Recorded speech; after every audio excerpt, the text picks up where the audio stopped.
Top Policial. Revisamos los casos desde una mirada con experiencia.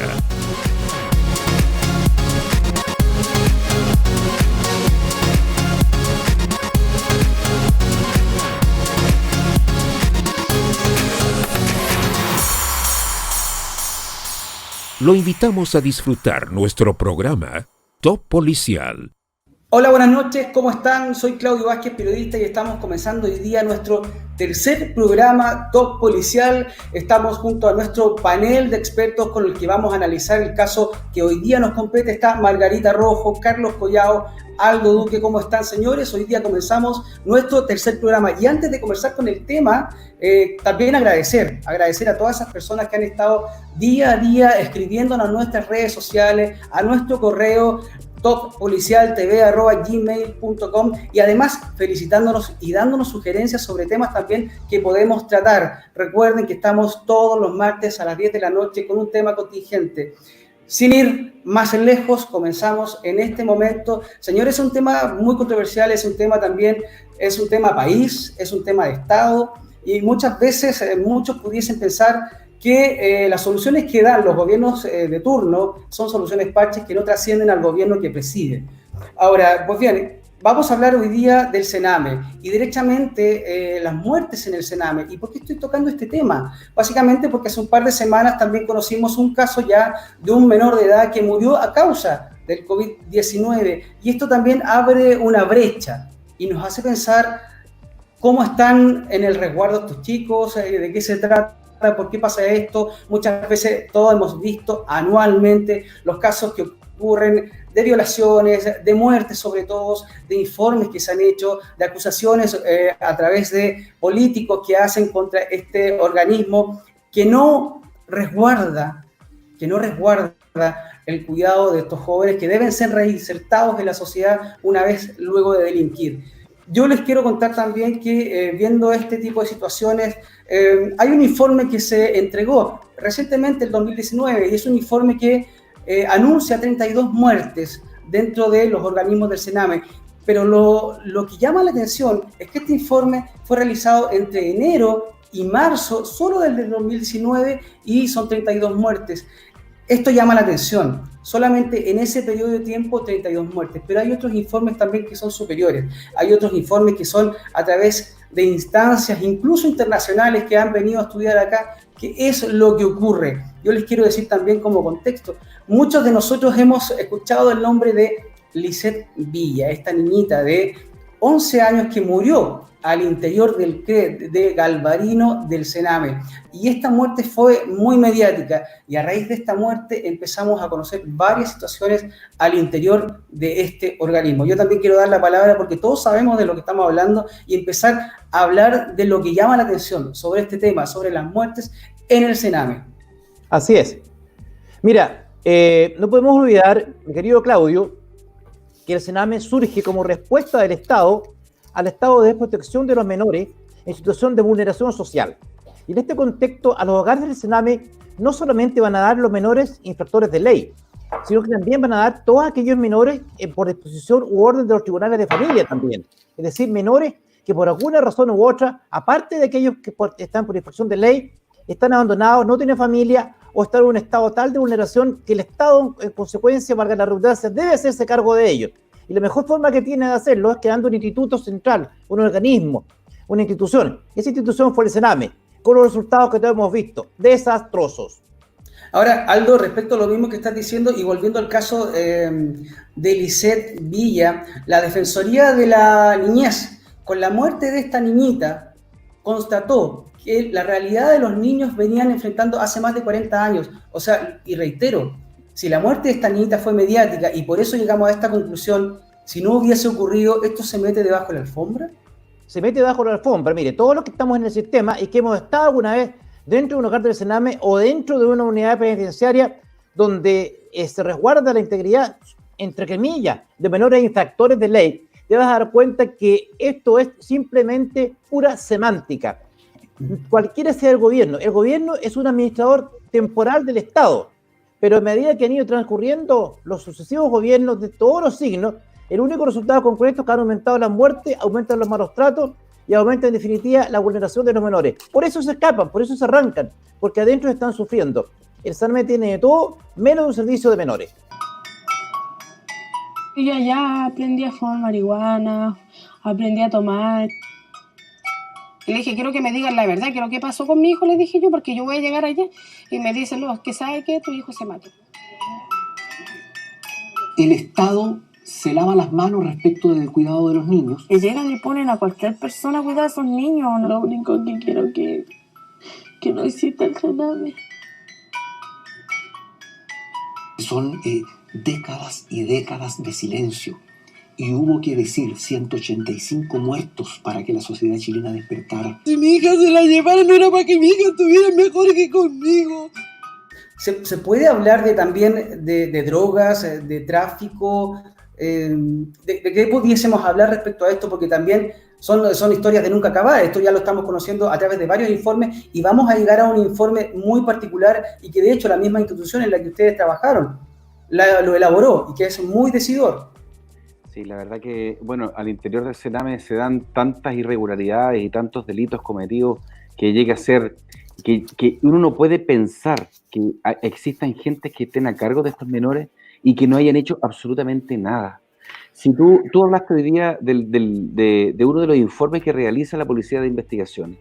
La Policía de Investigaciones en el año 2017 encargó a un comisario que es don Francisco Ceballos, que era el subdirector del Instituto de Criminología de la Policía de Investigaciones, para que realizara esta investigación. Esta investigación fue tan amplia que de los 241 centros del Sename y muchos que dependen del Sename, fueron visitadas por él y por 8 profesionales a su cargo. Uno de estos centros se negó a atender a los funcionarios policiales para poder sacar una estadística que es escalofriante. Es escalofriante porque esta investigación solamente tomó las situaciones que van desde el 2005 hasta el año 2016. En 11 años murieron más de 1.313 niños a cargo del Sename. Y si tú sacas una estadística escalofriante de esto, tú llegas a sacar una conclusión muy matemática, tú dices que normalmente están muriendo en el Sename 120 niños al año. 120 niños al año, son 10 muertos al mes. ¿Qué pasa con esos niños? ¿Cómo no hay un culpable? ¿Nadie sabe lo que está pasando con los niños del Sename? Ahora, Carlos, respecto a lo mismo, este informe al que estamos haciendo alusión ambos, el informe tiene como título Análisis del funcionamiento residencial en centros dependientes del Servicio Nacional de Menores. Este es el informe que reveló estas 1.313 muertes. Y para seguir un poco con el detalle, pero también una entidad internacional realizó un mismo informe, pero de manera precaria. Porque el informe que hizo la PDI, tú tienes el detalle, acaparó casi el organismo a nivel nacional. Exacto. Como ejemplo de muestra, tú tienes ese detalle. Sí, lo que pasa es que, como te explicaba recién, la Policía de Investigaciones logró visitar los 240 de los 241 centros. En algún momento vino la ONU a Chile y solo visitó 4 centros del Sename. 4. Y llegó a la misma conclusión, porque ellos hicieron una proyección, pero la Policía de Investigaciones no hizo una proyección. Hizo una evaluación concreta en terreno de lo que pasaba en los centros del Sename. Y todos llegaron a la conclusión de que los niños están siendo violados sistemáticamente sus derechos como niños. Sistemáticamente. Cuando hablamos en Chile de la violación a los derechos humanos, ahora último, los últimos problemas que tuvimos, ¿no es cierto?, de la revolución insurreccional en Santiago, hablamos de los derechos de las personas, que habían organismos que hablaban de si era sistemático o no. Bueno, en este caso sí es sistemático. ¿Me entiendes? Entonces, por lo tanto, imagínate que la ONU visita solo 4 centros y la Policía de Investigaciones logra casi el 99,9% de los centros, porque como te explicaba recién, hubo uno que no pudieron entrar. Pero aquí estamos hablando de 1.300 muertes. O sea, tú sacaste una estadística, hiciste un cálculo matemático muy sencillo. Pero, a ver, tú lo que decías es que semanalmente se están muriendo... Semanal aproximadamente 3, porque son 10 personas al mes, aproximadamente. ¿Cómo se puede entender que una situación así, en un organismo dependiente del Estado, ocurra este tipo de situaciones? Déjame darte un dato también de lo que estábamos hablando. Hay el resultado solamente de algunas autopsias respecto a estas muertes que estamos hablando por este informe. Déjame leerte el detalle. Causa indeterminada. Esas son algunas. Traumatismo cráneoencefálico. Asfixia por aspiración de contenido gástrico. Esto es básicamente, palabras simples, el vómito de la misma persona, ¿verdad? Déjame seguir. Déjame precisarte, antes que se me olvide de esos tres detalles. Si tú dices una causa indeterminada, muchas veces cuando son bebés lactantes, y uno dice una causa indeterminada, siempre lo va caratulando como una muerte súbita del lactante. Pero esto pasa cuando los lactantes están sanitos, pues. Están en su peso, han recibido su alimentación y no sabemos por qué fallece. Simplemente deja de ser o deja de existir. Si tú hablas que hay muertes que están relacionadas con fracturas cráneoencefálicas, estamos hablando de golpes. Y nadie solamente no es una caída, son golpes. Normalmente es probable que sea la acción de tercero. Y si después hablamos de la asfixia por aspiración de contenido gástrico o aspiración de vómito, como decimos regularmente en la investigación de homicidio, estamos hablando de gente que normalmente o está drogada o alcoholizada a un extremo tal que no es capaz de respirar cuando se produce eso. Bueno, entonces con lo que les voy a decir a continuación también se van a impactar, porque déjame decirte que también en estas causas de muertes, de algunas de estas muertes, también está escrito acá que hay homicidio, hay suicidio por ahorcamiento, hay intoxicación por monóxido de carbono, carbonización parcial ósea. ¿Qué quiere decir eso? Mira, imagínate que, los homicidios normalmente van a ser por arma cortante, lo más probable, pero imagínate, la gente han quemado niños en ese SEMAE. Si tú me hablas de una carbonización, tú estás hablando de un nivel de incineración mayor. Entonces, por lo tanto, han muerto quizás lo más probable en algunos incendios en los centros, que obviamente que no han podido salir del lugar. Significa que las personas que están haciendo las custodias nocturnas no lograron abrir las puertas para poder que los niños pudiesen salir. Estamos hablando de un tema súper delicado. Yo encuentro que es espeluznante los detalles que tú me das, y sobre todo cuando hay pocas autopsias. Tú acabas de decir, no tenemos 1.313 autopsias que digan exactamente de qué murieron los niños del Sename. ¿Cómo puede pasar eso? Eso es inaudito, no puede pasar. Se acerca un nuevo aniversario. El 22 de octubre habrán pasado 9 años de la tragedia. 8 adolescentes recluidos en un centro de detención del Sename en Puerto Montt fallecieron producto de un incendio. Todo porque iniciaron una fogata. ¿Quién los vigilaba? ¿Se pudo haber evitado? La pena no disminuye. Su hijo Ángelo falleció en ese incendio y es uno de los 243 niños y adolescentes que murieron bajo la tutela del Sename. Hoy lo visita en este espacio simbólico en el cementerio en Aysén. Que Sename se responsabiliza de los niños cuando los recibe y le dicen después, no, si nosotros los cuidamos. ¿Qué cuidado, señor? ¿Encargado de bulto o en un cajón? 11 años de presuntas negligencias, 11 años de un sistema postergado que recién ahora está en boca de todos. Esa podría ser una reflexión luego de conocerse las cifras entregadas ayer por el Sename.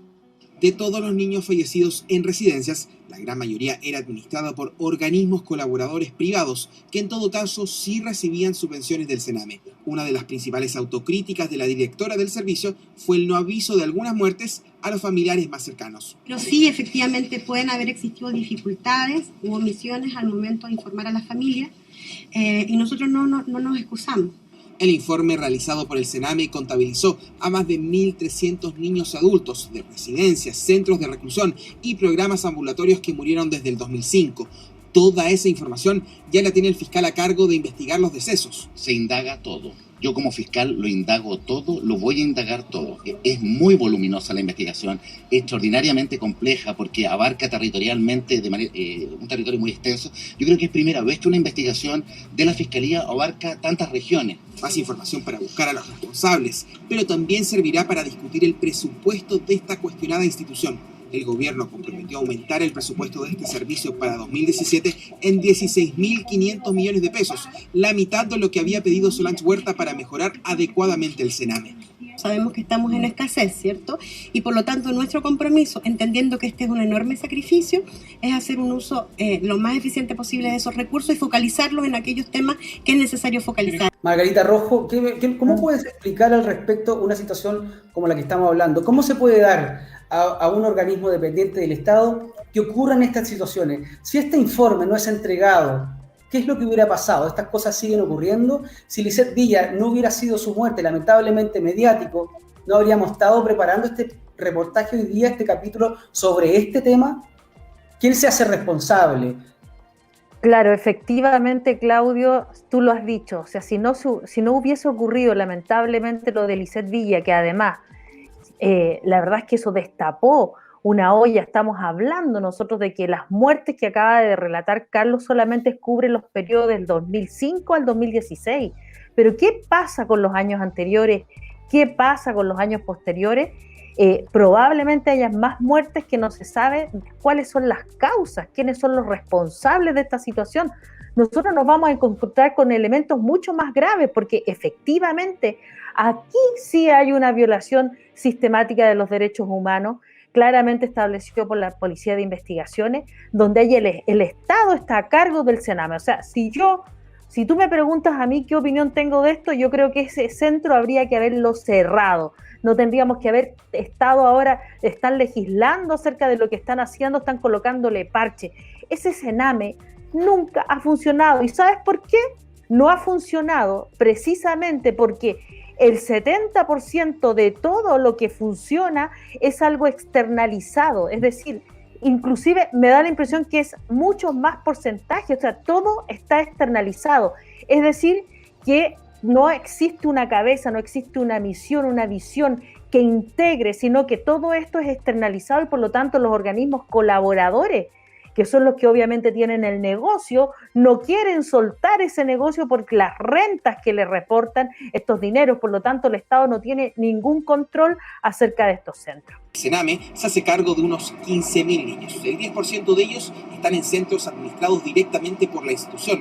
El otro 90% en recintos colaboradores y privados. ¿Cuál es la contradicción grave en esto? Estamos hablando de derechos fundamentales. Entonces, cuando los derechos fundamentales y su cumplimiento quedan entregados a la voluntad y a la gestión de los privados, creo yo que estamos mal.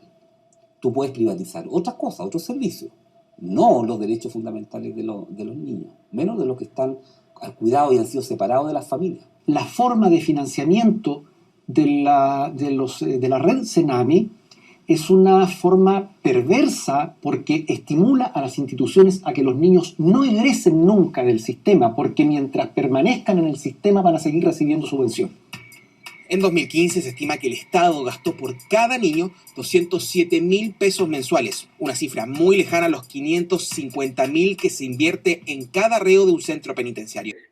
A ver, esto funciona igual que en las unidades policiales. O sea, yo soy el jefe de la unidad, yo puedo delegar una función en un subalterno, pero la responsabilidad es mía. Yo soy el jefe de la unidad. O sea, lo mismo pasa al interior del Sename. No puede ser que centros como estos... Pero mira, hay un detalle con lo que dice Margarita. Estos centros que son externos del Sename reciben una cantidad de apoyo importante por medio de corporaciones. Estas corporaciones dependen también, estos centros, administran estos subcentros para atender a estos niños. Cuando pasa algo en uno de estos centros, cierran ese centro, lo cierran. Pero ¿y qué pasa con la corporación? ¿Recibe alguna sanción la corporación que está a cargo de ese centro? Ese es el problema y me gustaría preguntarle a Aldo, ¿qué pasa con eso? Yo entiendo, Aldo, que los mismos jueces de familia tienen la obligación de revisar y de asistir a estos centros del Sename y revisar. ¿Eso es así? ¿Se hace, Aldo? Lo que pasa es que las visitas judiciales son avisadas, porque por protocolo el juez tiene que salir de su despacho, se constituye con un ministro de fe del tribunal y anuncia una visita a un centro del Sename. Obviamente, cuando va el juez está todo perfecto. El proyecto barren hasta por debajo de la lengua, está todo impecable, los niñitos están todos peinaditos tomando desayuno cuando llega el magistrado, está 2 o 3 horas y no tiene otra alternativa que sea quedarse. Las visitas sorpresas son muy complejas de realizar, porque significa dejar el despacho, constituirse, y está establecido por ley qué juez va a ir y en qué momento va a ir. Por lo tanto, no tiene nada de inspectivo. El problema pasa lo siguiente: el Sename tiene la supervisión, el control, pero cuando se produce el evento, cuando se produce la tragedia, ya es tarde. porque llegan solamente a verificar lo que ya ocurrió. A lo más, van a ese sostenedor de ese centro, probablemente lo van a sancionar para que llegue otro, pero el tipo va, forma una nueva corporación y vuelve a administrar el mismo centro o administra otro. Es un círculo eterno, es corso y recorso, es prácticamente la eternización del vicio. En consecuencia, cuando tenemos un organismo como el Sename, que es incapaz de controlar, incapaz de ejercer una función de tutor, incapaz de efectivamente verificar las condiciones en que se encuentran los menores, y es un organismo gigantescamente burocrático, que se gasta miles de millones todos los años del presupuesto nacional, precisamente para que no ocurra lo que está ocurriendo, es decir, la desprotección de los niños entregados a su cuidado. Por lo tanto, estamos despilfarrando miles de millones del presupuesto de la nación, que en este momento no sobran para nada, hoy día sobran menos que nunca, en un organismo ineficiente, que aparte de ser ineficiente, actúa con una lenidad tal que año a año se mueren miles de niños. Eso es inaceptable. Me dice, no te preocupes porque aquí el niño va a estar en buenas manos y que después a los 6 meses te lo entreguen en un cajón. ¿Dónde está ese cuidado? Resulta difícil aceptar y sanar sin responsables. ¿Qué se le viene a usted a la mente cuando decimos la palabra Sename? Muerte. Muerte no solo de 185 niños desde el 2005. Lo que yo he dicho que técnicamente el Sename está muerto. Institucionalmente muerto. El diputado René Zafirio fue quien solicitó la cifra que tanto ha impactado. Es la segunda vez que participa en una comisión investigadora de la cuestionada institución. Es una institución que responde a una realidad del siglo XIX, tratando de ser eficaz en el siglo XXI. Y es que el Sename agrupa a dos tipos de niños. Por un lado, están los mayores de 14 años infractores de la ley.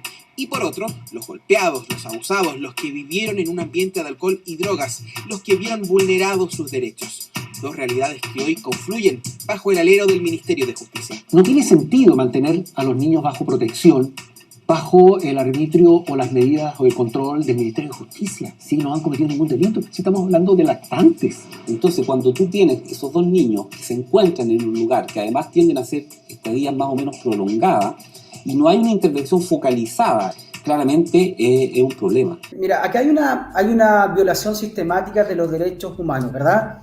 Y la Comisión Interamericana de Derechos Humanos también sentencia que nuestro país, junto con Panamá, son los dos países latinoamericanos más retrasados en temas de protección hacia la infancia. ¿Cómo nos deja esto como vitrina hacia el exterior, hacia el resto del mundo? ¿Qué pasa con nosotros respecto a eso?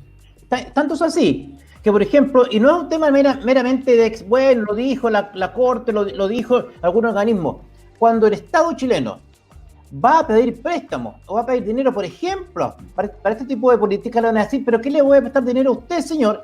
Si los menores de Chile están siendo maltratados sistemáticamente. Y cuando digo sistemáticamente, estoy diciendo por el sistema que usted tiene implementado. Entonces, afecta en todos los planos. Es una vergüenza. Chile es uno de los países que más ha avanzado en una serie de indicadores macroeconómicos. Seguramente en la región hasta octubre del año 2019 era uno de los países que más había avanzado en el combate a grandes flagelos que tradicionalmente habían afectado al continente. Sin embargo, en materia de protección a los menores, estamos en los últimos lugares. Esta fue la tarea pendiente, grave, que teníamos hasta octubre del año 2019. Oye, yo te quiero cortar, disculpa, Claudio, yo te quiero cortar algo más. O sea, esto es tan impresentable que todos los gobiernos que han existido por el momento, los últimos gobiernos, todos han dicho que la protección al menor es importante. Hoy día, el actual presidente ha dicho que los niños primero, pero todavía no toman ninguna resolución respecto a esto. Es tan impresentable que ya en el año 2013, la jueza de familia, Mónica Geldres, ya había presentado la denuncia y había hecho el detalle respecto de las cosas que pasaban en el Sename. Bueno, lamentablemente, si uno revisa la situación que nosotros encontramos, visitamos con un grupo de jueces más de 6.500 niños a lo largo de todo Chile, y ahora hemos hecho ese mismo ejercicio en el Poder Judicial por primera vez. La Asociación Nacional de Magistrados tiene una comisión de infancia, y entonces nosotros revisamos lo que fue las conclusiones de ese primer trabajo, que se recogieron en una comisión investigadora 1, luego en una comisión investigadora 2, y lamentablemente la mayor parte de las cuestiones más graves que nosotros encontramos aún se mantienen. Vino la UNICEF, también dijo lo mismo. Oye, pero si esto es muy grave, la cantidad de gente que se ha muerto es impresentable, como dice Aldo, esto es demasiado grave. ¿Qué pasa? ¿Qué más necesitamos para que estos chicos del Sename hablar en una de reinserción social? ¿Cómo lo van a hacer si son vulnerados constantemente?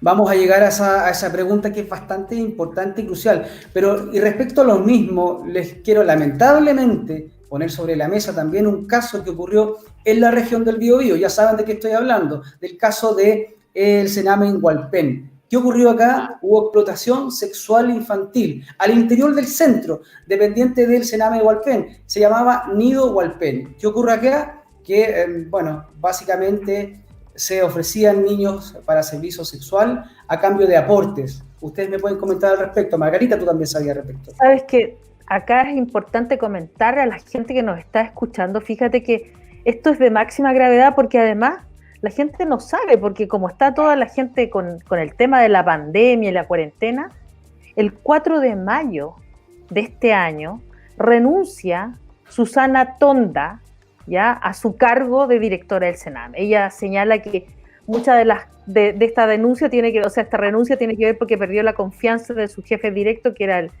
Larraín, pero además también acá está en el contexto de las denuncias que hubo de este caso, porque además este caso es gravísimo. Acá tiene que ver con violaciones, tiene que ver con abuso y tiene que ver con el tema que es relevante. Acá hay un elemento de explotación sexual. Entonces, esos elementos son gravísimos. O sea, lo que está ocurriendo al interior del Sename es gravísimo. ¿Por qué? ¿A cambio de qué estaría ocurriendo esto? A cambio de recursos económicos.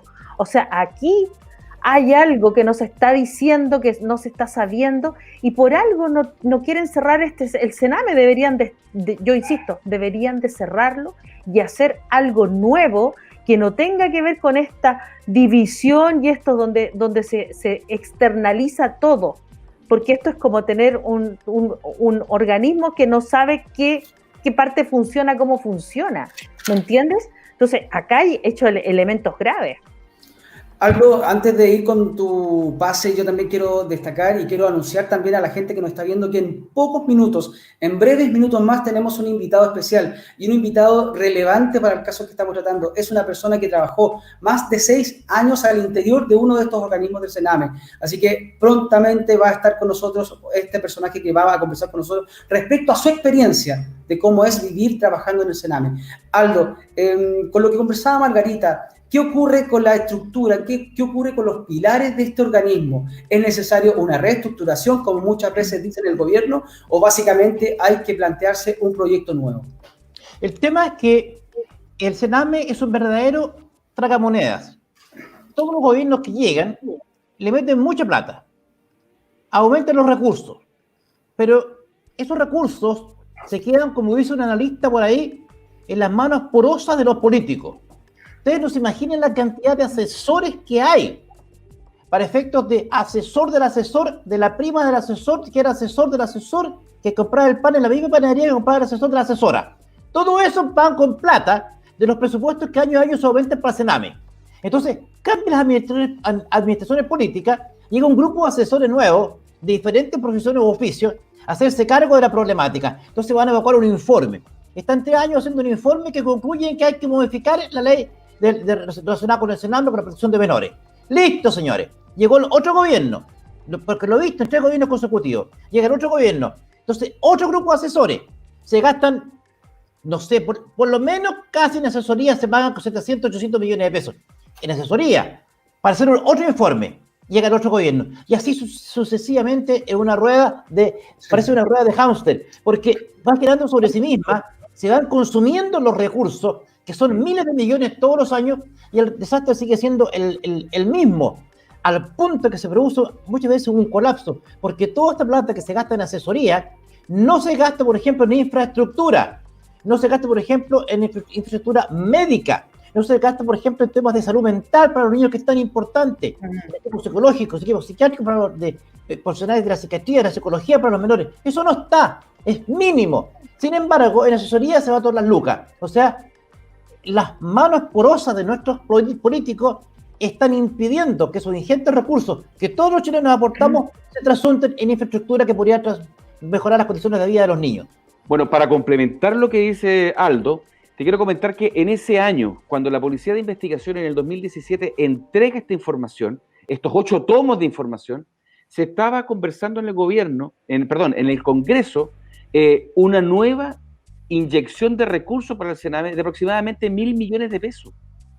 ¿Y qué pasó? ¿Por qué no se supo lo que informó la Policía de Investigaciones?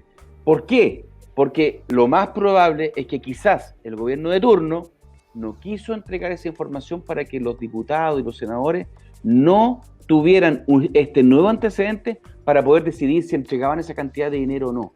Porque lo que dice Aldo es cierto. Esta centro es una alcancía rota que esa plata, ese dinero está llegando a alguna parte. ¿A dónde? Bueno, y ahí para complementarte, Carlos, claramente lo que dicen ustedes, tanto tú como Aldo, el 70% de estos financiamientos van a privados, el 70%. O sea, esto es un negocio redondo, no nos hagamos los lesos acá. Acá hay un negocio redondo para personas que tienen, y muchos de ellos son políticos que están vinculados actualmente y tienen sus centros, sus organismos externos que son colaboradores, que están ejerciendo eso. Además, fíjate, yo me enteré, me acuerdo en ese tiempo, en el 2016, aún estaba en la PDI, claramente habían, por ejemplo, capacitaciones de personas que ni siquiera conocían el tema de la infancia. O sea, las capacitaciones, el despilfarro del dinero, como dice Aldo, no va enfocado a los niños. O sea, el tema del Sename es un negocio, y es un negocio no para los niños, es un negocio para las personas que están ahí tratando de ponerse, perdóname, son como llenas, que están ahí como son de la carroña, de eso están viviendo en este momento. Y por eso, discúlpame, no quieren soltar el Sename, porque debería haberse cerrado, debería haberse hecho otra institución, y claramente todos esos dineros que se invierten deberían ser en capacitación, en la formación, y además también en los niños fundamentalmente, lo cual no está ocurriendo. Margarita, digámoslo con todas sus letras, entonces el sistema el organismo del Sename, con todas sus letras, ¿es un sistema corrupto? Yo, hasta el momento de lo que hemos hablado, claramente es corruptible. O sea, si estamos diciendo que el 70% es para las personas externas, se financian las personas externas, el 70% de lo que recibe, que son miles de millones de pesos que se van a otros lugares. Por lo tanto, no se está interesado en el bienestar y la protección de los niños. Esto tiene que ver con un negocio, y que obviamente no quieren soltarlo. Y por eso que se oponen, y por eso que no es cierto todo lo que decían mis compañeros, de que aquí nunca ha existido una real, que los niños primero, eso es una falacia. Es mentira, no lo ha hecho ningún gobierno. Tú también dijiste algo muy concreto y que todos nos preguntamos muchas veces, de que las personas que trabajan al interior de estos organismos están capacitadas, están preparadas para llevar a cabo esta labor. Y Aldo, yo te pregunto ahora, ¿quién se hace responsable por todo lo que hemos expuesto hoy día? ¿Hay responsables? ¿Hay alguien que esté pagando con alguna condena concreta? ¿Hay alguien que haya salido del gobierno, si es que fue un cargo puesto en el gobierno? ¿Hay alguien que haya pagado con eso o sigue en otro puesto en el gobierno de turno? Se difumina la responsabilidad, porque la cantidad de muertes es impresionante. Son más de 1.000 niños que han muerto. Los sumarios administrativos generalmente terminan con una sanción de amonestación al funcionario infractor. Cuando se establece responsabilidad, casi ninguno con destitución, generalmente el traslado de un centro a otro, eventualmente para el sostenedor o para el colaborador, el que está a cargo del hogar, simplemente le dicen, bueno, usted no puede seguir a cargo de este hogar, llega otro, que es generalmente la sobrina, la tía o la abuela del que estaba anteriormente. Entonces las sanciones se difuminan. Y en materia penal es muy complejo, porque hay una cobertura completa de los responsables. Cuando llega el fiscal le dice, bueno, ¿cómo murió esta niña?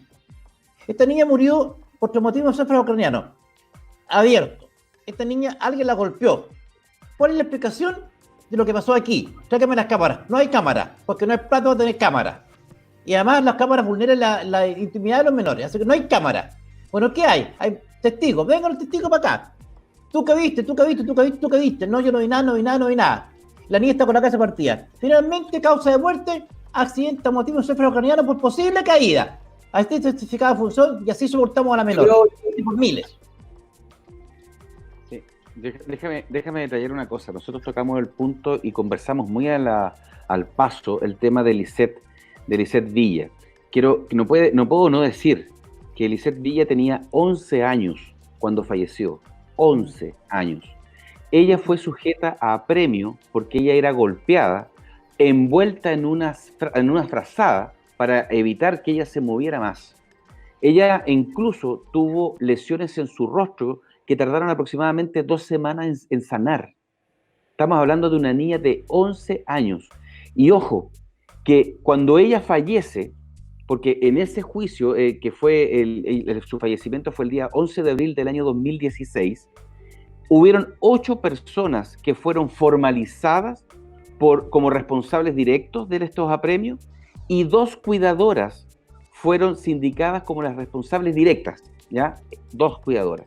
Estas 2 cuidadoras relatan que en un momento golpean a Lisette, la amarran y una de ellas, que pesaba 90 kilos aproximadamente, no encuentra nada mejor que sentarse encima de Lisette, de esta niña de 11 años, ¿hasta qué? Hasta que le dio muerte.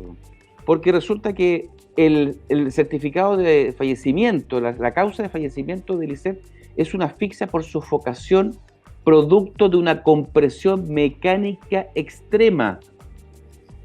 O sea, ¿de qué estamos hablando? Las personas que están a cargo de mantener, de poder contener a estos niños, le provocaron la muerte de esta forma tan cruel. Yo creo que ese tipo de cosas no pueden seguir ocurriendo en Chile. El día del deceso. El fatídico 11 de abril de 2016, 2 cuidadoras, al margen de todo protocolo, la inmovilizaron, la sujetaron de las extremidades, se subieron a sus espaldas y la llevaron arrastrando a su pieza. Ese día, a las 20 horas, se produjo su muerte, luego de que las 2 cuidadoras, en castigo por una supuesta desobediencia, la redujeron, la pusieron boca abajo en el suelo, le sujetaron las piernas y una de las imputadas, que pesaba 90 kilos, se sentó encima, sujetándole los brazos por varios minutos. Según el relato de Emil Fork, Lisette primero intentó zafarse. Luego, en desesperación, les prometió a sus cuidadoras que se iba a portar bien. Más tarde les pidió permiso para ir al baño, pero las cuidadoras no accedieron. Más aún, se rieron de ella. El relato del fiscal coincide con el informe del Servicio Médico Legal, que en diciembre publicó La Tercera, donde se señalaba la causa de muerte como asfixia por sofocación producto de compresión mecánica externa. Yo no sé si lo hemos hablado, Margarita, no sé si tú me puedes ayudar con eso, pero una vez que ocurren estas muertes, hay testigos también, presenciales, evidentemente. ¿Qué pasa con esta gente que muchos de ellos también, actuando en pos de la verdad, quieren hablar, pero son presionados para no hacerlo? ¿Hay pagos de por medio? ¿Hay amenazas? ¿Sabes algo de eso así? O sea, antes de entrar en ese tema, Claudio, yo creo que la pregunta que dejaste tú planteada antes de que Aldo nos comentara, fíjate que tú dejaste planteado si es que existían personas, el personal estaba preparado para trabajar en el Sename. O sea, yo creo que esto se responde solo, porque si estamos diciendo que hay personas que hicieron capacitaciones, charlas en temas que no tenían idea, hay un par de actrices que hicieron eso, que se ganaron no sé cuántos millones. O sea, tú comprenderás que el personal que tienen ahí no está preparado. Es decir, y además, aun cuando estuviera preparado, tampoco hacen jornadas de cuidado de equipo de esos personales. O sea, ese personal no tenía idea lo que describió Carlos. Entonces, por lo tanto, caen en situaciones que son bastante graves. O sea, Estamos hablando de que los niños están corriendo mucho riesgo porque el personal no es idóneo. Ahora, como lo que tú estás planteando tiene que ver nuevamente, que tiene que ver con que es un lugar corruptible. O sea, la corrupción es algo que ocurre ahí. De hecho, entendamos, o sea, cuando estamos hablando de lo que tú mencionaste de Hualpén, precisamente es porque ahí se supone, y tienen que investigarlo muy bien, ¿por qué? ¿Qué estaban recibiendo? ¿Estaban recibiendo dinero? ¿Había una red de qué? ¿De explotación sexual infantil? ¿Estamos hablando de pedofilia? ¿De qué estamos hablando? Sí, lo que pasa es que, para detallar lo que dice Margarita, que es tan potente, porque resulta que hay un sitio web, esto no lo decimos nosotros, está en internet, hay un sitio web que se llama El Universal. El Universal señala, cuando habla de este tema, dice, abro comillas, la directora del Sename de Hualpén permitía abusos y violaciones a menores a cambio de donaciones. Y, o sea, yo encuentro tremendamente grave que un medio de comunicación haga una alusión tan potente como esta. ¿Será tan así? No voy a decir el nombre de la directora del momento, porque si alguien lo quiere saber, conéctese por favor al sitio web de la Universal y vea cuál es el nombre de la señora. No me puedo hacer cargo yo de eso. Pero es tremendamente grave que existan una denuncia de alguien que se supone que está al cuidado de los niños que son vulnerados. Sí, esto es muy grave. Ese es un tremendo problema. Y como dato curioso, en el caso de Lisette, cuando Lisette fallece, hay 3 personas que se hacen parte de como querellantes en ese proceso. Una es su madre, la otra es el padre que abusaba de ella y abusaba de su hermana, conforme a lo que dice la madre. Por lo tanto, peleó la madre para que saliera como querellante y lo logró. Lo sacaron como querellante. Y el otro es el Sename.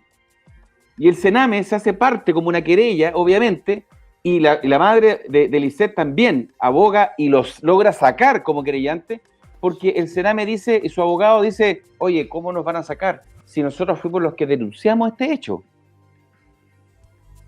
Chuta, no lo puedo decir con todas sus letras, ¿no? Me está ahí, porque nunca cuidaste a los niños. Entonces, ¿cómo lo hace? Es un grave problema. A mí me gustaría preguntar también, de acuerdo al caso y volviendo al caso de Hualpén, ¿qué es lo que ocurrió? Porque si bien lo conocemos recientemente, ¿cuántos años, me gustaría saber, hacia atrás venía ocurriendo esto? Y lo digo como una anécdota personal. Muchas veces me tocó reportear en situaciones que era recurrente año a año por el programa en el que estaba, de grabar las instalaciones del Sename y veíamos visualmente cómo escapaban los niños por el techo. Se iban a las 7 de la tarde y volvían a las 6 de la mañana del otro día. Y también, evidentemente, y lo digo con propiedad, muchas niñas de años, de 10 años, 11 años, 12 años, se prostituían en las esquinas. Dinero por sexo. Entonces, es un cuento que no acaba y nadie se hace responsable. Y es un tema mediático, pero por temporada.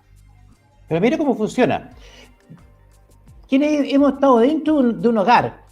Por ejemplo, la famosa cárcel que se conoce como la cárcel de Canadá, porque está en la calle Canadá, ahí cerca de en San Joaquín, detrás de la cárcel de mujeres un poco más hacia el sur. Entonces, en esa cárcel, ¿cómo funciona una cárcel de menores? Para infractores de ley, menores infractores de ley. Hay un perímetro externo que es custodiado por Gendarmería, pero internamente los menores viven autónomamente en casas. Le denominan casas, que son comunidades o pequeños módulos donde los menores viven solos, al cuidado de guardadores o profesores, que se supone que están sociólogos, psicólogos, que están para reinsertarlos. Gendarmería no ejerce un control directo sobre los menores. Reitero, es un cuidado perimetral de la seguridad. Entonces, adentro pasa de todo, y todos los días. Por eso es que de repente se produce lo que relataba Claudio. Se suben a los techos y por esa vía saltan al exterior y el otro día pueden volver. Y la prostitución infantil derivada de menores de Sename es algo recurrente. Incluso los pedófilos o los que consumen sexo infantil saben perfectamente dónde tienen que apostarse, cerca de esos centros, porque saben que van a haber menores infractoras de ley o que vienen que están a cuidado del Sename que van a estar dispuestos a ofrecer sus servicios por 5.000 pesos, 10.000 pesos. Y se ubican perfectamente en lugares estratégicos. El que va sabe lo que va a pagar. Consecuencia, es una verdad, lo que tú acabas de señalar, Claudio, es una verdad más grande que una casa. Y ocurrió y está ocurriendo en este mismo instante que nosotros estamos conversando. Bueno, es esperar entonces que a través de nuestro programa Top Policial, hagamos ruido, levantemos polvo respecto al tema que estamos tratando, porque creo yo que en el nivel del debate que estamos teniendo ahora con respecto a este tema que es tan importante no se da, por varias otras cosas y razones que también sabemos. Vamos a terminar ahora, vamos a hacer un pequeño corte y vamos a presentar a nuestro invitado. Suscríbase a nuestro canal Top Policial en YouTube y Facebook.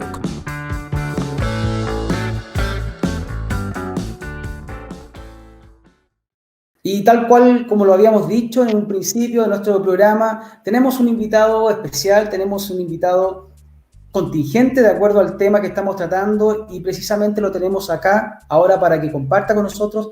Él es Christopher Simpson, él es licenciado en Historia, trabajó 6 años en un organismo del Sename, específicamente en el Centro de Régimen Cerrado en la comuna de Tiltil. Christopher, ¿cómo estás? Gracias por estar con nosotros hoy día. ¿Qué tal? Hola, muy buenas noches. Darle las gracias a todos, a Carlos en especial, Carlos Collado, por su invitación. Y la idea es poder aportar en esta discusión desde una perspectiva también de alguien con alguna experiencia con respecto a Sename en particular. Cuéntanos brevemente tu experiencia y el paso en 6 años y cómo es trabajar al interior de un recinto del Sename. Yo me desempeñé durante 6 años en el Servicio Nacional de Menores como educador de trato directo, más o menos lo que se entiende como la primera línea, las personas que estamos en el trato directo con los jóvenes, niños y niñas que están siendo, entre comillas, beneficiarios de la política de infancia del Estado de Chile. Y la verdad no es un tema sencillo, es un tema bastante complicado, nos enfrentamos a hartas problemáticas que se asocian sobre todo a la vulneración de derechos, tanto en el área de protección como en el área de reinserción juvenil, porque las problemáticas que arrastran las personas o niños y jóvenes que son atendidos efectivamente por el Sename nunca han sido circunstancias muy fáciles ni muy simples de vivir. Hay varias experiencias con las que uno se encuentra que son bastante fuertes, bastante potentes con respecto a vejaciones que se viven en términos sociales y que no han sido resueltas de la mejor manera por parte del Estado en su propuesta reparatoria o de reinserción social. Christopher, de acuerdo a eso, yo sé que muchas personas en este momento que nos están viendo tienen muchas preguntas también y lo pueden estar manifestando en nuestro chat, que en este momento está al aire, y nosotros también estamos respondiendo a lo mismo, pero sé que Carlos ahora tiene una pregunta para ti. Sí, Christopher, buenas noches y me alegro mucho que estés con nosotros y que puedas darnos una visión más general de lo que es el Sename, pero fíjate que me gustaría preguntarte cómo funciona el Sename. Básicamente es muy simple, porque hemos discutido durante todo el panel, durante todo el programa, que hay organismos que son directos del Sename y hay otras que son fundaciones y centros que son de particulares que trabajan para el Sename. ¿Cómo funciona eso? ¿Qué tipo de recursos ellos reciben? Esa pregunta que tú me planteas o la forma en que me gustaría explicarlo es bastante importante, porque cuando generalmente la opinión pública hace referencias al Sename se ve como un todo, ya como un todo, y por lo tanto se entiende como el Sename a rajatabla, como se dice en términos más coloquiales. El Sename en particular es un servicio que depende de manera directa del Estado de Chile y principalmente del Ministerio de Justicia, ¿ya? En este sentido, hay 2 áreas principales que son las que Sename atiende, que una es el área de protección de derechos, que tiene que ver con los niños que sufren algún tipo de vulneración, y para esa oferta en particular existen entidades colaboradoras, ya sean de la sociedad civil o organismos particulares, como decías tú, privados, que reciben financiamiento directo del Estado para generar estas residencias o estos lugares de permanencia donde los niños son derivados por organismos de justicia o de tribunales de familia. Y en el caso del área de reinserción juvenil, que es el área de la RPA, de la Ley de Responsabilidad Penal Adolescente, los centros son de exclusiva responsabilidad del Servicio Nacional de Menores en su área estatal. Directamente dependemos del Ministerio de Justicia y somos funcionarios públicos los que desarrollamos las funciones en exclusiva en el área de responsabilidad penal, que tiene que ver directamente con temas sancionatorios del Ministerio de Justicia y de los tribunales de justicia en función de que se cometen delitos efectivamente para ingresar a los centros de régimen cerrado o de internación provisoria provisoria, que son los directamente dependientes del Servicio Nacional de Menores. Ahora, Christopher, respecto a lo que estabas contando, pero vamos al día a día, vamos a tu realidad diaria. ¿En cuántas horas laborales tenías? ¿Cómo era tu día a día relacionándote con esta juventud en realidad que estaba bajo un sistema que muchas veces los vulnera? ¿Qué pasaba con ellos? ¿Cuál era tu relación con esa gente, con esos niños? ¿Cómo te relacionabas? ¿Qué veías tú de ellos? Mira, nosotros un tema que pusimos en la palestra, sobre todo cuando se abre el tema de la muerte de Lisette Villa en uno de los centros de Sename, específicamente en el CREAT Galvarino, es que la realidad con la cual también, y no es por justificar a los trabajadores, a nosotros en particular como trabajadores, funcionarios públicos que nos hacíamos cargo de esa problemática de infancia, es que nosotros teníamos jornadas laborales muy extensas, muchas veces no contando con los recursos, no lo que tiene que ver con nuestro salario en términos de trabajadores, sino que lo que tiene que ver con la prestación que reciben los jóvenes y los niños al interior de esos centros, ¿ya? Muchas veces yo les comenté de una u otra manera que la forma en que nosotros teníamos de intervenir muchas veces de una cotidianidad que se vuelve tediosa. La oferta programática muchas veces se ve compleja en términos de su funcionamiento, sobre todo en lo que es régimen cerrado, que es donde me tocó desempeñarme la gran mayoría del tiempo en que estuve en el servicio.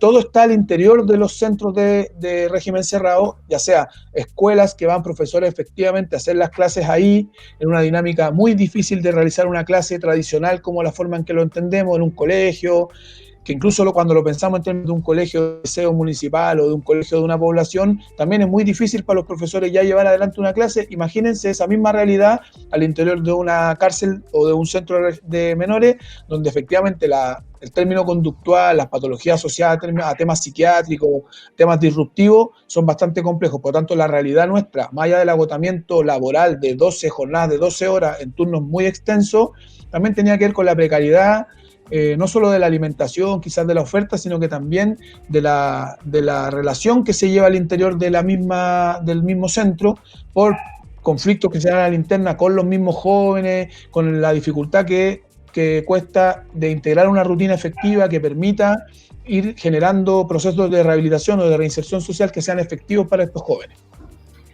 Yo quiero preguntarte, Christopher, ya que tú eras la primera línea, tú eras la persona que estaba directamente con el trato de los menores.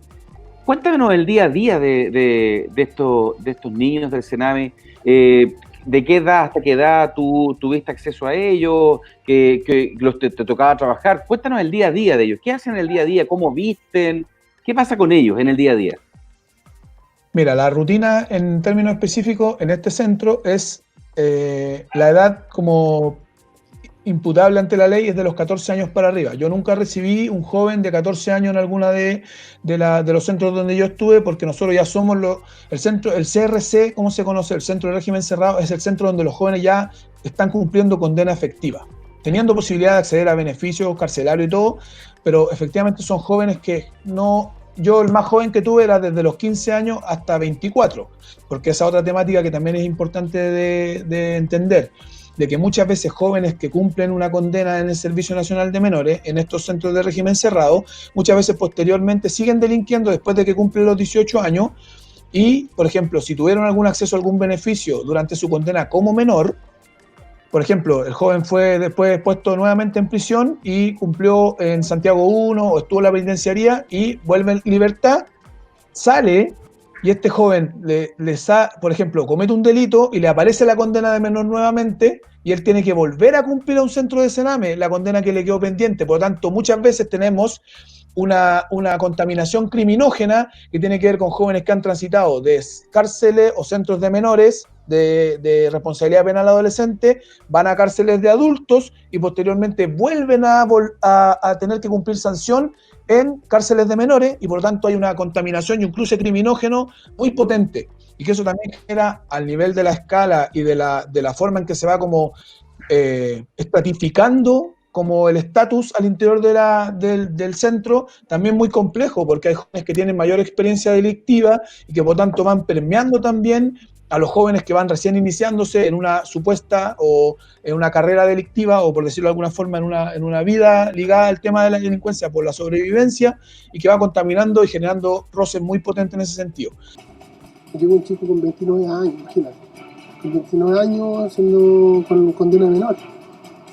Por suerte se fue a los pocos días, pero imagínate, un chico de 29 años mezclado con uno de 14 o de 15. O sea, la contaminación criminógena que hay es tremenda. Sí hay más adultos que menores. El 64% de la población de Metropolitana Norte es mayor de edad. Solamente el 34%, 36% es menor de edad.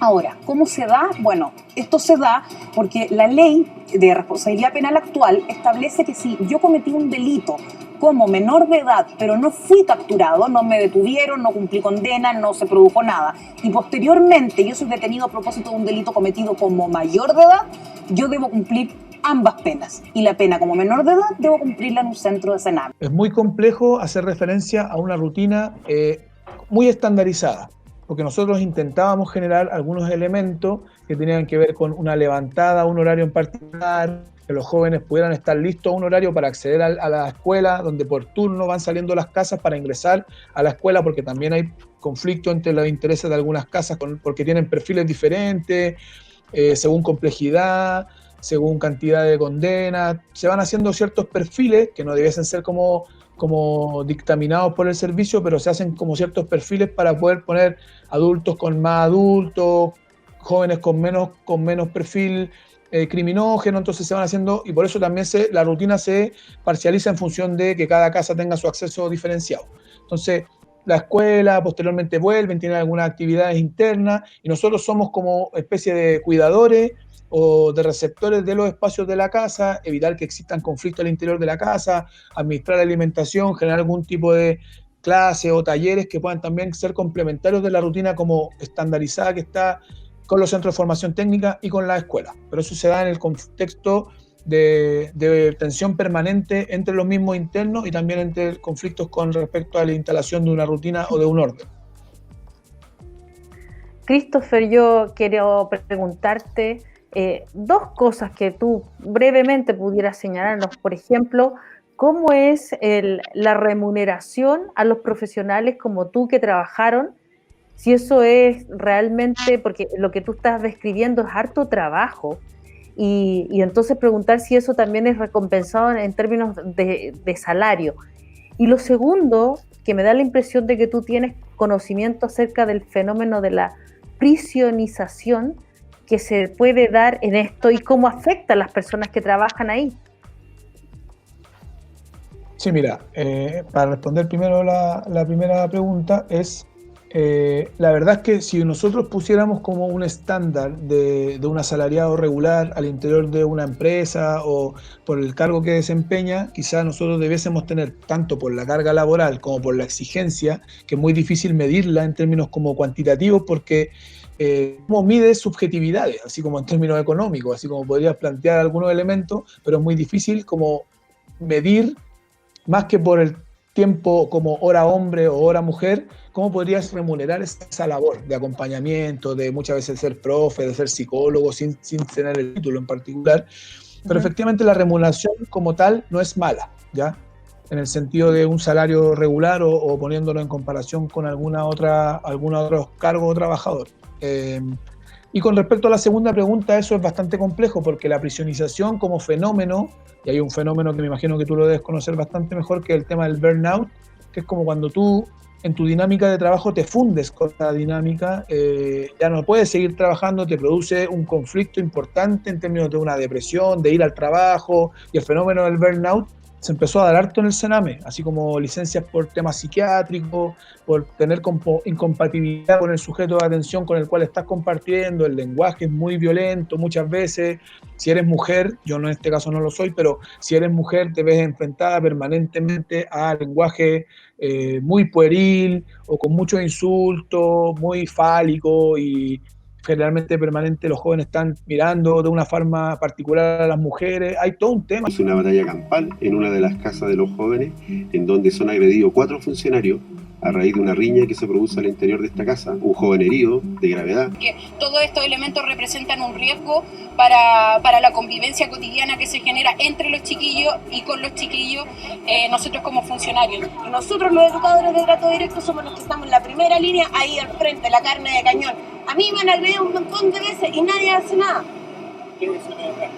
física, los cabros me tironean, me insultan de manera verbal, hay un nivel de descontrol y de violencia que ya no se supera. ¿Quieres hacer una pregunta? Mira, uno ve permanentemente en las audiencias, en los tribunales, en los juzgados de garantía, que estos menores infractores de ley permanecen un tiempo en los centros del Sename, bajo custodia del Sename, en un momento determinado recuperen la libertad porque la ley de responsabilidad penal adolescente obviamente contiene penas menores y privilegia la reinserción de los jóvenes. Entonces, ustedes tienen que elaborar un plan de intervención. Y ese plan de intervención ustedes van a las audiencias con el juez de garantía y lo exponen. Precisamente el objetivo es que los jóvenes no vuelvan a ser, por decirlo de alguna manera, clientes del sistema de justicia. Para eso se hacen estos planes de intervención en el tiempo. ¿Cómo funciona? O sea, un plan de intervención, ¿qué es? Para que la gente entienda en su casa, ¿qué es un plan de intervención? Precisamente, o sea, por eso los términos concretos, precisos, que aboca el plan de intervención, qué es lo que persigue y funciona o no funciona. El plan de intervención, como bien señalabas tú, se plantea al tribunal como el plan donde el joven va a transitar en esta condena, entre comillas, y proceso de reinserción social, donde efectivamente se va midiendo los avances en las diferentes audiencias que se van teniendo, se va teniendo un avance y el juez o el magistrado va observando en conjunto con la dupla que atiende a este joven de qué manera ha ido dando alcance o consiguiendo objetivos y consiguiendo efectivamente ir completando este plan de intervención. Básicamente el plan de intervención es una carta GAN con la que la dupla psicosocial trabaja en conjunto con el Tribunal de Justicia para ir dando cumplimiento a la política de reinserción que es la que transita el joven mientras está bajo el alero de Sename cumpliendo una condena efectivamente, porque está condenado, pero también entendiendo como sujeto de derecho la posibilidad de que él tenga la capacidad de reinsertarse desde sus propias capacidades con el soporte del Estado y de los profesionales a su servicio. Básicamente de este informe que elaboró la PDI y que es muy decidor sobre las muertes en el Sename. Yo te quiero preguntar directamente, ¿qué les pasa a ustedes o qué te pasaba a ti cuando trabajabas en el interior del Sename respecto a este tema? ¿Cómo enfrentabas el día a día posterior a esto? Sí, la verdad es que como dices tú, el informe fue bastante lapidario y de hecho yo les comenté también la anécdota que no es nada divertido, pero efectivamente cuando se lleva esto al tribunal y se lleva incluso a la Cámara de Diputados en el Senado, la instrucción que plantea la abogada Heldres era que Sename había que cerrarlo, así como es lapidario este informe y por lo tanto no podemos seguir reproduciendo una política, valga la forma de decirlo, pero una política que está asesinando a nuestra juventud más vulnerada, ¿ya? Por lo tanto, para nosotros como trabajadores fue bastante complejo el tener que enfrentarnos a ese escenario, porque muchos de nosotros éramos apuntados con el dedo en la calle. Yo también les comenté que uno andaba con su chaqueta, saliendo del trabajo, Sename, y unos asesinos, torturadores, y era bastante complicado tener que enfrentarse a eso. Y ahí a mí me gustaría hacer una mención igual importante y que ojalá la opinión pública pueda recibirla de la mejor manera posible. Hay mucha gente que ha entregado mucho en el servicio, ¿ya? Gente que ha dejado su vida, también poniendo muchas veces en desmedro a sus propias familias por también estar siendo parte de este servicio, gente que lleva 30, 40 años trabajando como educadores y que efectivamente se han tenido que valer con sus propios medios, sin mucha educación, sin mucha formación por parte del servicio para poder abocarse a problemáticas que son asociadas a temas muy, muy complejos y muy profundos de la sociedad y que muchas veces desde las propias capacidades tuvimos que hacernos cargo de esas problemáticas. Por lo tanto, el haber tenido que hacerse cargo posterior a este informe donde la sociedad civil, los medios, la prensa en general se dedicaron a destruir al servicio, donde pagamos justos por pecadores, porque efectivamente yo no puedo decir que no hayan frutos podridos al interior del cajón, porque efectivamente también fui conocedor de algunas malas prácticas, de algunos compañeros o compañeras, pero también de algunas jefaturas. Por lo tanto, aquí no puedo cortar el hilo por lo más delgado y decir que solo los educadores de trato directo, que somos los que llevamos la primera línea, somos los depositarios de una mala política desarrollada por 30 años de los diferentes partidos, primero de la Concertación y posteriormente también de los gobiernos de Piñera 1 y Piñera 2.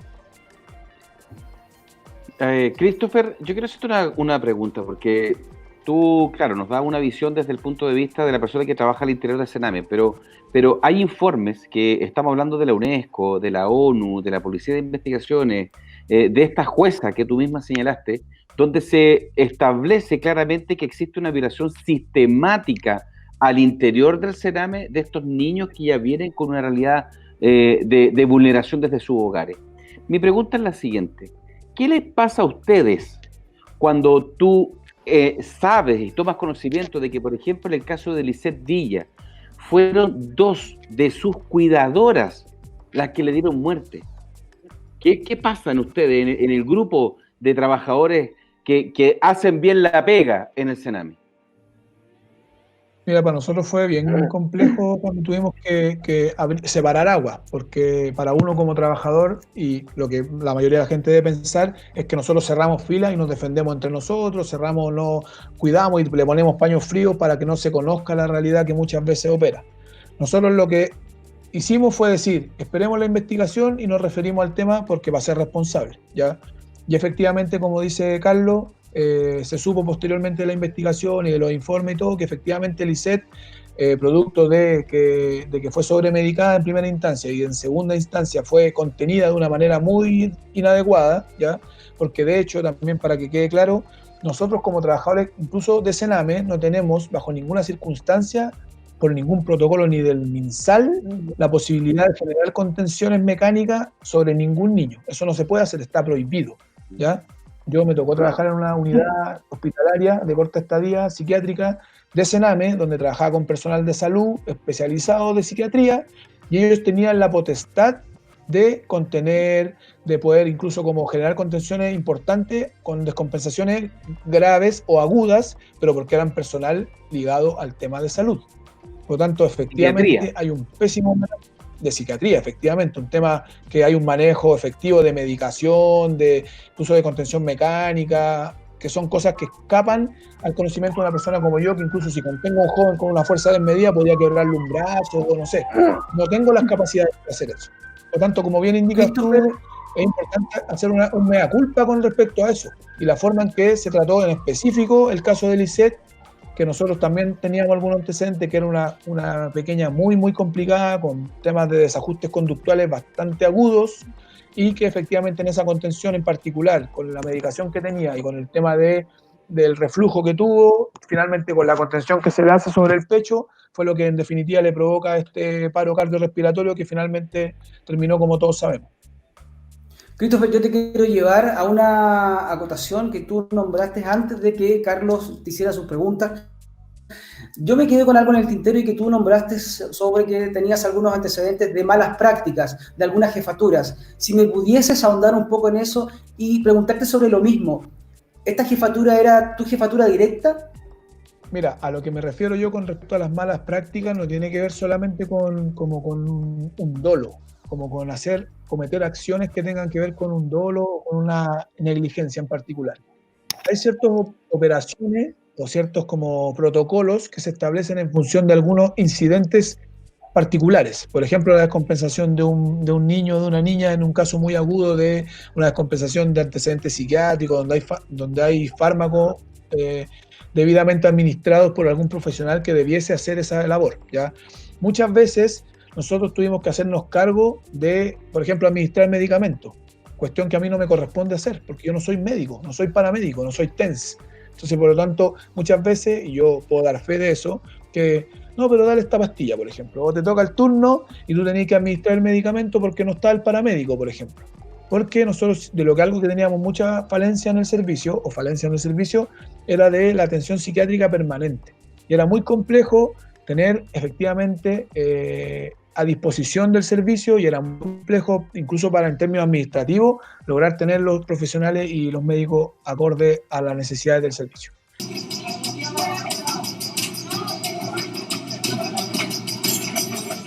Aunque sí, súper peligroso con el sector. Destruye todo, que aguanta las mesas, todo ¿Qué medicamento? Fluoxetina y vitamina amilazo. Y ya cuando están muy desbordados, eso es inyectado, que también es una inyección que también baja los niveles de agitación psicomotriz. Me daban clonazepam, paspiridona y ácido valproico. Porque el psiquiatra, sí, ella viene 10 horas semanales para atender los síntomas de nada. El 90% de nuestros chiquillos y chiquillas tienen diagnóstico y tratamiento psiquiátrico y apino. Y la otra no es igualín. Es para dormir y para mantenerse calmado. ¿Estás por protección? No, por consumo. Tenemos especialistas para reparar. En drogas no tenemos gente. Ni la primera vez fue tan terrible como esta. Ahora, con respecto a las malas prácticas, ¿a qué me refiero yo? Es que nosotros somos ejecutores de una política. Yo no soy el que pongo las normas. Entonces a mí no me pueden endosar una responsabilidad cuando hay direcciones regionales, direcciones nacionales, directores de centro, directores de jefes de turno, y finalmente cuando se hace esta raya para la suma, finalmente yo tengo la responsabilidad y yo no soy el que planifico el cómo se va a hacer la política ahí.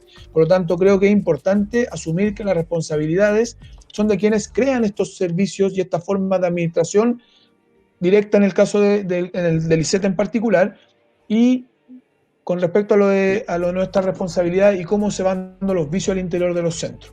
Y también tiene que ver con lo que preguntaba Margarita, que es el tema de la prisionización o del encierro permanente en los centros. ¿Ya? Las malas prácticas tienen que ver con eso, con ir normalizando conductas al interior del centro, con permearte con la rutina de los jóvenes o de los niños y tener, por ejemplo, hacer vista gorda, por ejemplo. Eso también es una mala práctica. Si tú estás viendo, te creo, lo de los jóvenes que se veía que se arrancaban por los techos en el CREAT Pudahuel, por ejemplo.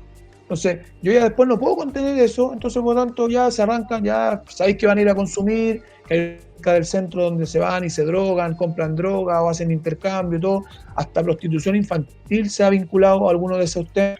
Y efectivamente muchas veces no tengo la capacidad y por lo tanto hago vista gorda, y esas malas prácticas se van instalando. No digo que son normas en el servicio, pero efectivamente han habido casos de ese tipo, donde también se ha visto que hemos estado involucrados en el desarrollo de esas malas prácticas. A eso me refería como en general.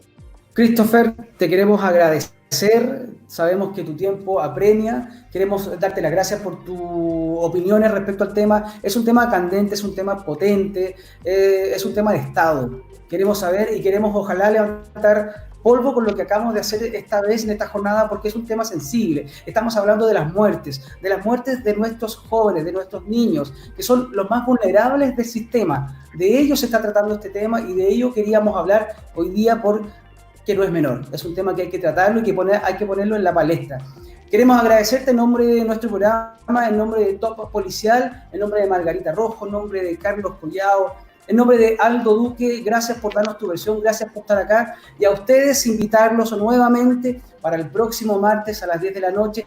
Agradecerles también que están constantemente revisando nuestras redes sociales. Estamos en Facebook, estamos en YouTube, estamos también en el chat permanentemente cuando nuestro programa está al aire, hablando con ustedes en línea. Todo el equipo está pendiente y agradecido por esta compañía que nos hacen permanentemente en este tercer programa de Top Policial. Sin más que decir, nos despedimos, les agradecemos.